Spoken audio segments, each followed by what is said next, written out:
lafomba vao afa-tanteraka kosa indray misokatra ho an'ny rehetra ny fanasoniavana ny memorandum de stabilité ary tsy misy ny tsindry na ihany koa ny fepetra ahafahana manao izany raha ny fanazavana nentin'ny filohan'ny republika Andriamatoa Hery Rajaonarimampianina amin'ny fotoana mamety azy kosa no ampanatsoana ny mpikambana ao anatin'ny antenimieram-pirenena ary isy ny fivoriana tsy ara-potoana andiniana ny makasika izay rahantsika toy izao manaraka izao ny andindiny vaovao.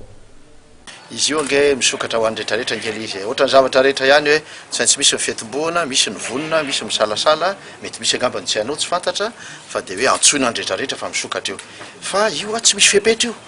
za de variana amin'ny gazety asana androany na maly milaza hoe de vidina vola sy ohatran'izany zay tsy zatra manao an'izany ary tsy hanao an'izany mihitsy fa ny fanamby zay ataonay de ny hoe misy programme filoham-pirenena io fanamby nataony tamin'ny vahoaka io laniny ny fitram-panjakana io laniny solombavam-bahoaka io no iraisantsika miara-mandroso amin'io isika zay ihany no iarahana misokatra ho an'ny rehetrarehetra tompoko amin'ny fotoana mampety azy sady misy no tsisy ifandraisany fa vao mainka tsara moa rehefa mipetraka le majorité no manao an'le session extraordinaire satria zay ingeny ao anatin'le fanamby iarahana amin'le majorité